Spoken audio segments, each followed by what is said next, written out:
মলার মাছের মাথা নিচ্ছি। এই যে এভাবে একটু লবণ দিয়ে মলার মাছের মাথা নিয়েছি আজকে। এটাকে আমি ভাজবো মুচমুচে করে, হলুদ মরিচ দিয়ে ভাজলে খাইতে কিন্তু সেই লাগে। অনেকে করে কি মলার মাছের মাথা সহ যদি মলার মাছ কাইটা রান্না করে তাহলে তরকারি তিতা হয়ে যায়, তাই এভাবে মাথা কাইটা ফলায়া দেয়, শুধু মাছটা রান্না করে। তো মাথাটা কেন ফেলে দিব? মাথাই তো সব পুষ্টি মলার মাছের।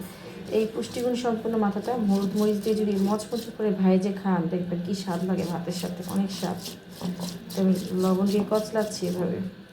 তো মলার মাছগুলো আমি হালকা গরম পানি দিয়ে ধুয়ে নিচ্ছি, তাতে এটাতে আইসটার গন্ধটা থাকবে না। মাছ যতই লবণ দিয়ে ধুন, গরম পানি দিয়ে একটু ধুয়ে দিলে এটার গন্ধ থাকে না, আর একদম খসখসে ফকফকে হয়ে যায়, ফকফকে হয়ে গেছে। আর ফ্রিজে থাকলে একটু পুরানো গন্ধ সেটাও চলে যায়। দিয়ে দিলাম একটু হলুদের গুঁড়ো, একটু মরিচের গুঁড়ো।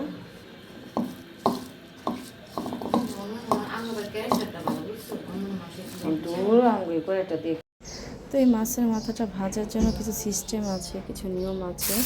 সেটা হচ্ছে এটা চুলায় দিয়ে আস্তে আস্তে ভালোভাবে ভাজতে হবে, না তো এটা মুচমুচে হবে, কাটা কাটা থেকে যাবে।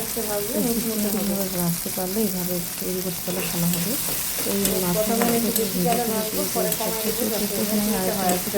সেটা হচ্ছে মাছের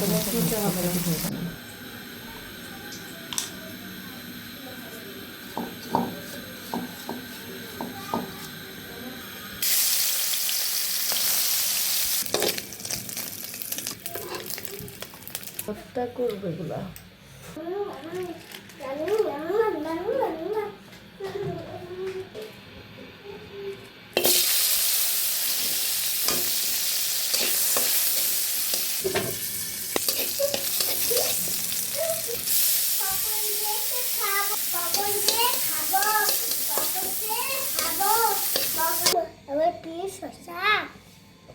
প্রিয় শসা,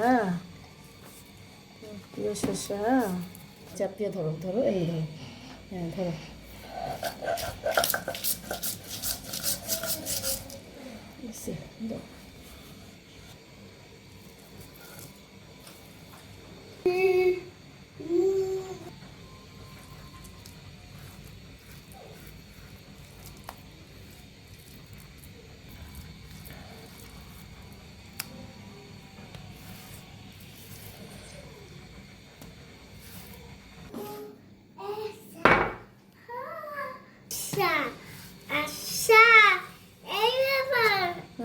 এই ব্যাপার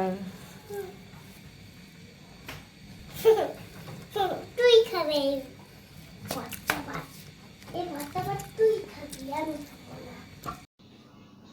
আজকে সেহরিতে খাবো ভেন্ডি দিয়ে আলু দিয়ে পাবদা মাছের ঝোল। সেই স্বাদ, একটু পাতলা ঝোল টোল হলে ইদানিং খাইতে ভালো লাগে, মানে এই সময়টা সবারই ভালো লাগে, শুধু আমার। আর এটা হচ্ছে ভর্তা, এটা একটা স্পেশাল ভর্তা, ভিডিওতে বলবো। আর এই দুইটা খুবই মজার খাবার, এই দিয়ে ইনশাল্লাহ ভালো খাওয়া হবে। এটাই হচ্ছে আমাদের সেহরির খাবার, সন্ধ্যা রাতের খাবার।